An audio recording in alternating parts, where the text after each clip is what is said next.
Global Vision presents the television news magazine of Southern Africa. It doesn't exist on television, and it doesn't exist. I would actually appeal to the world that information is there and can be found. Because it is important that people know what is happening. This week, South Africa Now presents these stories. Nelson Mandela in America, Week 2.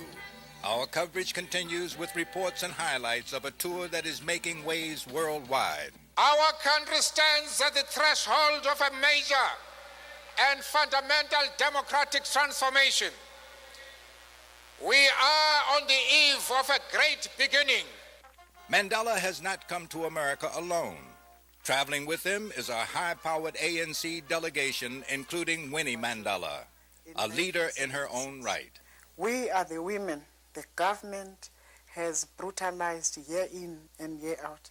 We are the mothers of the children who have been turned into vegetables by the South African government. Freedom, freedom, freedom, freedom. And musicians turn out to welcome the ANC. Sometimes I feel just like I'm almost gone. All of these stories and more on this week's South Africa Now special report with Carolyn, Craven, and Fana Kekana. Realoja, fresh from the Big Apple to the nation's capital. Nelson Mandela's historic visit is in its second week, with the ANC leader meeting with President Bush and scheduled to address a joint session of Congress.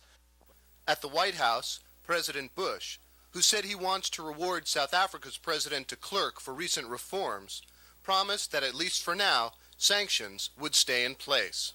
Our sanctions have been designed to support change, and when the conditions laid down in our law have been met, then and only then will we consider, in consultation with the Congress, whether a change in course will promote further progress through peaceful negotiations. Mandela, for his part, responded strongly to Bush's suggestion that the ANC should renounce its armed struggle. If we were forced to resort to violence, it is because we had no other alternative whatsoever.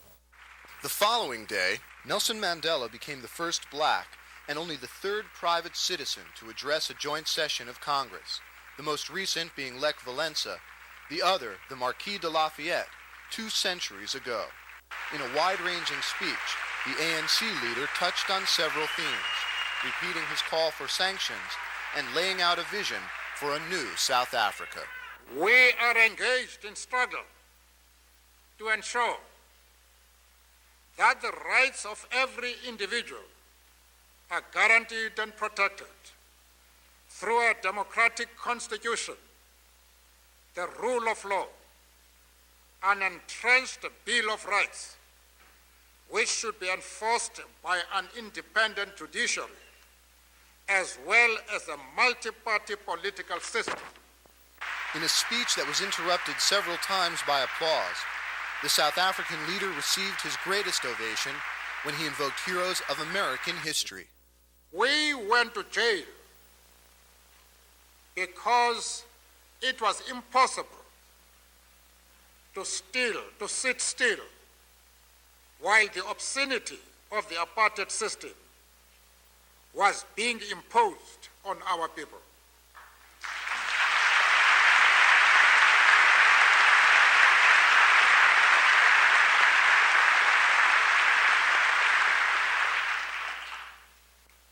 We could not have made an acquaintance through literature with human giants such as George Washington, Abraham Lincoln, and Thomas Jefferson, and not been moved to act as they were moved to act.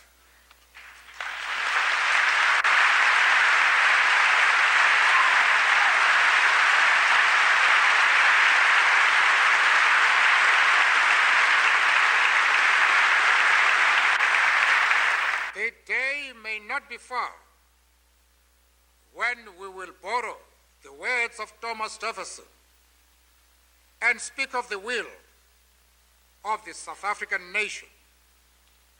In the exercise of that will, by this united nation of black and white people, it must surely be that there will be born a country on the southern tip of Africa, which you will be proud to call a friend and an ally because of its contribution to the universal striving towards liberty, human rights, prosperity, and peace among the peoples. For South Africa Now, this is Stuart Sender reporting. Nelson Mandela walked off the plane in Boston and immediately into the hearts of its citizens. In a brief speech at the airport, he personally thanked the city of Boston for looking after his two daughters who are students in Massachusetts. My daughter, son-in-law, and their children are studying in Boston. It was a source of great concern to me when inside prison I knew they came here without a parent, without people on whose shoulder they could live. But I was soon assured, and this anxiety disappeared when I became aware that the leaders and the people of Boston stood behind our family. His first stop was in Roxbury, the centre of Boston's African American community. Here he briefly addressed an enthusiastic crowd of young people at Madison Park High School, encouraging them to stay in school. I would like to advise you to try as much as possible to remain in school.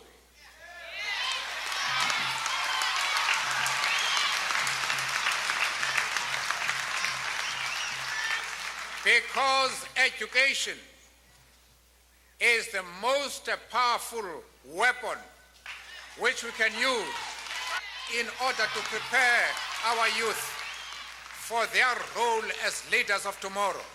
Next it was on to the John F. Kennedy Library, to a luncheon reception where Nelson Mandela, joined by Ted, Joe and Jackie Kennedy, received a copy of a speech given by the late Senator Robert Kennedy in Cape Town, 1966. While Mandela was touring Boston, an estimated 350,000 people were waiting for him on the banks of the Charles River, listening to musical performances.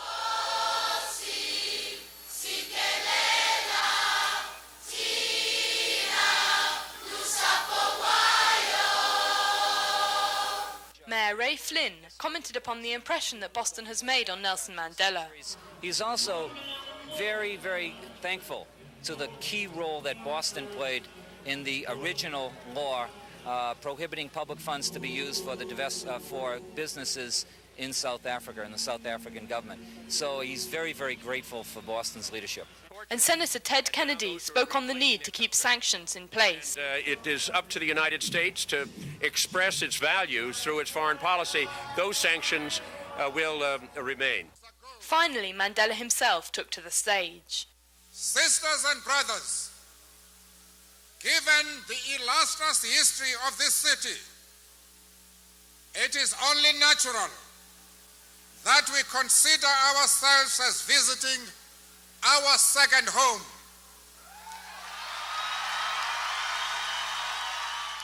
When one day our history is rewritten, the pioneering and leading role of Massachusetts will stand out like a shining diamond. For South Africa Now, this is Emily Kasriel reporting. As Mandela headed for Washington last week, 11 white extremists were arrested in South Africa, accused of planning to assassinate the ANC leader and South African President de Klerk. The group opposes any reforms of the apartheid system and allegedly targeted government and ANC leaders involved in negotiations. Others on the hit list, South African Communist Party leader Joe Slovo, Law and Order Minister Adriaan Vlok, and Defense Minister Magnus Malan. While Americans honor Nelson Mandela, they have paid tribute to Winnie Mandela as well, also a leader of the anti-apartheid struggle. Chants of "We want Winnie" were heard at almost every stop along the way. We have this report. Amandla! Amandla!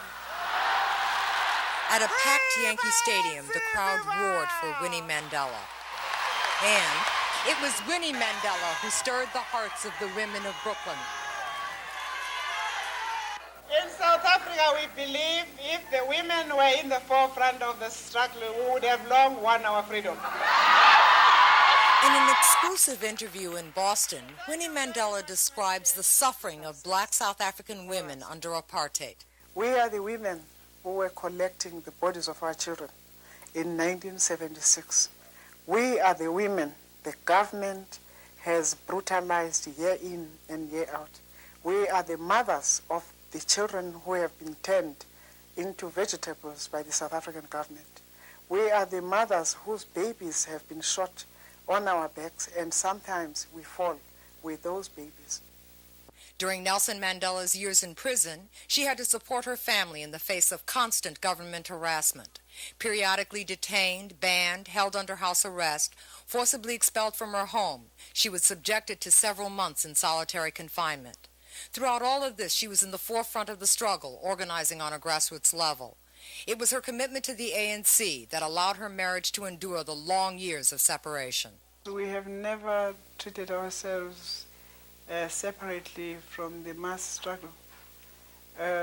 If you are a black man in this country, if you are black as we are just part of the cause. And our lives are no different from the lives of hundreds of our fellow countrymen who have paid a very heavy price for the cause we believe in. One of the most emotional moments in the New York trip came in Harlem, when Winnie Mandela embraced Dr. Betty Shabazz, widow of Malcolm X. At a special tribute to Ms. Mandela at the Brooklyn Academy of Music, she connected the struggles against racism waged by African American women with that of their South African sisters. We share with you a history of oppression. We share with you the pain of racism. That is why we identify so directly with you. We speak a common language, the language of the oppressed.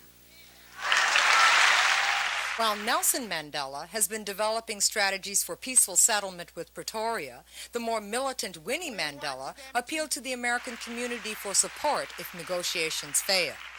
If talks fall apart, as they may very well do, we know you will be there to take up arms with us and fight on.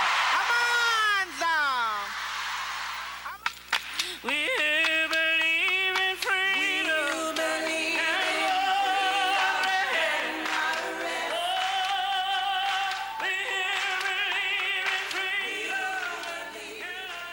I think that the Mandelas coming to New York City and coming to the country is repoliticizing us and putting the issues back on the table. I think I've never seen the city come together around any group of people, around any idea as we have right now. Winnie Mandela means a lot. She's a role model. She inspires me to grow up as a black woman, to want to become like her instead of just another girl on the street. I haven't seen Winnie Mandela for the last 25 years. The last time I saw her was when she first went to Robben Island to see her husband, Nelson Mandela. That was a turning point in my life because it was then that I realized that I could relate to the struggle. There was somebody that I knew and it changed me completely. If Winnie Mandela could make a change, I said, I too as a woman could bring some change somehow. Another important leader visiting the U.S. is Namibia's President Sam Nujoma. Joseph Diescho spoke with the head of the world's newest nation. While Nelson Mandela's tour has been raising millions of dollars for the ANC, financial support for Namibia has also slowly been building. Just last week, the U.S. pledged $10 million, up from the $500,000 which the Bush administration had originally planned. While here in New York, President Sam Nujoma spoke about the immediate needs for his country. We are now embarking upon a new phase of the struggle, that is of economic development. Our priority in our economic development, agriculture and rural development, water supply to the population, education, health, and housing. The president also commented on Nelson Mandela's trip to the United States. Namibia is now free. Our struggle is now a different struggle, that is of economic development. But the people of South Africa need to be free now and not tomorrow. So therefore, we fully support this enormous warm welcome accorded to Comrade Nelson Mandela. The United States is continuing to supply aid to UNITA rebels in Angola. This week, UNITA leader Jonas Savimbi announced it was suspending peace talks with the Angolan government. Negotiations have been on and off for the past year. You're watching South Africa Now, the television news magazine that goes behind the headlines. Speak out about South Africa. South Africa Now's new hotline number is your chance to be heard. Call 1-900-535-NEWS. The cost of the 1-minute call is $4. $3 goes for the transcript of the program and $1 for administrative costs. Keep the pressure on has been the theme of Nelson Mandela's tour, and it has been echoed by the huge and enthusiastic crowds that have greeted him along the way. But there is more to what the ANC leader is saying. In our background report this week, we look at the message behind Mandela Mania. On his 3-day tour, Mandela embraced New York City with hope, love, and peace. He came to the United States to deliver a message.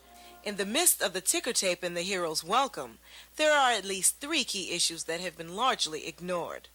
First, beyond his calls to pressure Pretoria, Mandela spoke of the ANC's vision of a new South Africa, a society that is non-racial, non-sexist, and democratic. Mandela struck this theme at each stop along the way. I have fought against white domination and will fight against black domination. I have cherished an ideal for a democratic society in which all persons will live together in harmony and with equal opportunity. He reiterated that vision in Harlem, while at the same time affirming his movement's special bond with the African American community. The kinship that the ANC feels for the people of Harlem goes deeper than skin's color. It is the kinship of our shared historical experience and the kinship of the solidarity of the victims of blind prejudice and hatred. I grew up in New York, and I've never seen black people as unified as they were yesterday. And I think it's going to continue throughout. I know it's going to continue out this state. Nelson Mandela belongs to the family of Africa and African Americans, yes. But he also belongs, importantly, at the highest level of society in general. He is a man who is of us, but above race as a divisive kind of fence between us. Second, while Mandela is the leader and hero to millions around the world, he's primarily accountable to his organization, the African National Congress, and he repeatedly addressed the concerns of that constituency. South African exiles responded jubilantly to Mandela's statement that they be allowed to return home. One of the most daunting responsibilities facing the ANC is the reconstruction of our movement inside the country. A prerequisite for this is the repatriation of the resettlement of almost 500,000 people, including thousands of ANC exiles all over the world. They need to come home to play their rightful role in the creation of a new South Africa. Finally, Mandela's visit was not without controversy, but the ANC leader seized the opportunity to assert his movement's independence and to demonstrate his own courage and honesty. We also take this opportunity to extend warm greetings to all others who fight for their liberation and their human rights, including the peoples of Palestine and Western Sahara. Mandela's expression of solidarity with Arafat, Castro, and Gaddafi did meet with protest and criticism, but he also clearly stated support for Israel's right to exist within secure borders and affirmed the importance of Jews in the anti-apartheid struggle. Prominent Jewish leaders like Maynard Wishner said they were neither surprised nor dismayed by Mandela's remarks. That's got nothing to do with our support of his visit, our continued identification with the struggle against apartheid, and there certainly is not agreement on everything he had to say, but that doesn't mean he is not the towering figure in human rights in the world today. As Mandela and his message continues across the United States, it appears that he has something to give to Americans as well. Mandela's heroic status, dignity, determination, integrity, and most importantly, his organization's commitment to a non-racial democratic society should remind Americans that while there is still much work to be done here at home, anything is possible. For South Africa Now, this is Tracy Wright reporting. You're watching South Africa Now. Coming up next, our culture segment, featuring the best music, film, drama, and artistic expression from Southern Africa. Among the stops on the Mandela visit was Yankee Stadium, where musicians turned out to pay tribute to the ANC leader. Mandela could hardly have imagined the tumultuous welcome he was to receive from the sellout crowd who came to greet him. Philip Tomlinson was there. Only a few hours before Nelson Mandela spoke from this stage, there was not a ticket to be had for the mega event honoring him here at Yankee Stadium. Just a few days before, there was serious concern that ticket sales weren't moving fast enough. But by the time the ANC leader made his triumphant entry, the 57,000-seat stadium was packed. My wife and I are deeply moved by the reception, the warmth, and love accorded to us by your magnificent city.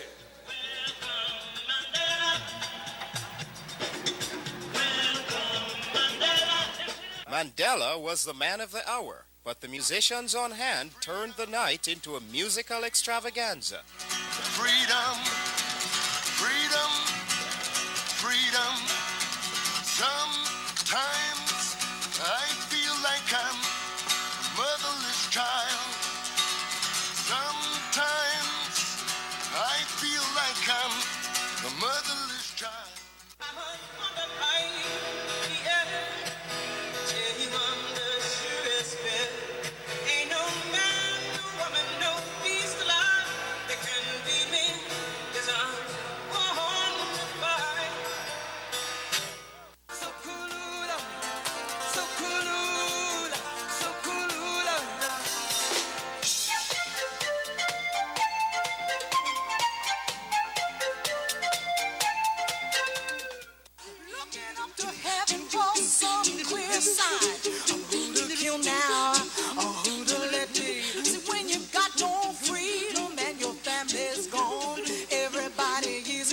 New York wasn't the only city honoring Mandela with song and dance. At the Esplanade in Boston, the ANC leader did his version of the Toy Toy, as he was greeted by a number of international stars.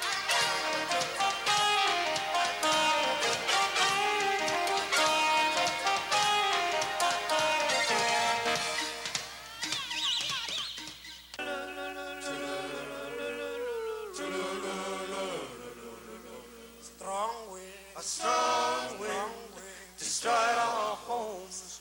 Many dead tonight, it could be you. Strong wind, a strong wind. Many dead tonight, it could be you.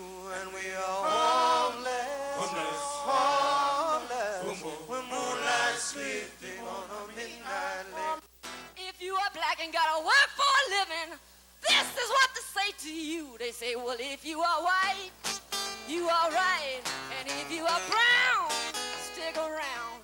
But as you are black, oh, brother, get back, get back, get back. Michelle Schacht is one of a number of musicians who've supported the anti-apartheid struggle. In the past, she's donated proceeds from her records to the movement. For me, the real connection is not the music, but the politics behind the music. For example, in my recording contract, there is a clause that says that my label is not permitted to distribute my record in South Africa. I went down to the unemployment office, got my number and I got in line. They were calling everybody's number, but they never did call mine. Say, if you are white, you are right, and if you are brown, stick around. But as you are black, oh brother, get back, get back, get back. Say, if you are white, you are right, and if you are brown, stick around. But as you are black, oh brother, get back, get back, get back.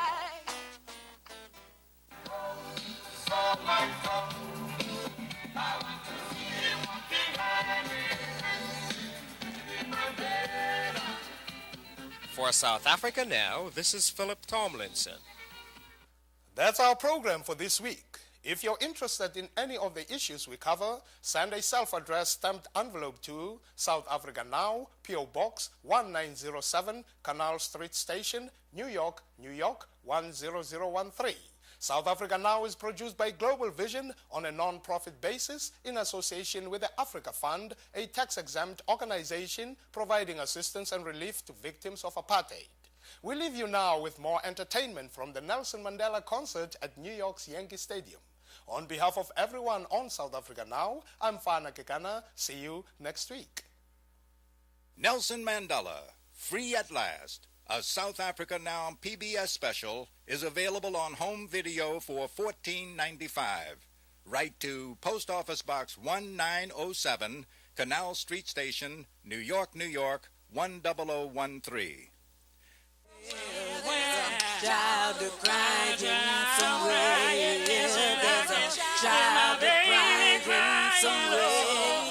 There's a child crying for freedom in South Africa. They killed Stephen Biko this morning. They killed Stephen Biko this morning. They killed Stephen Biko this morning. Died for freedom. Oh, somewhere, somewhere, somewhere, somewhere, there's a child crying somewhere. Listen, I can hear the baby crying. There's a child crying for freedom. South Africa Now is also supported by public television viewers like you. Mother,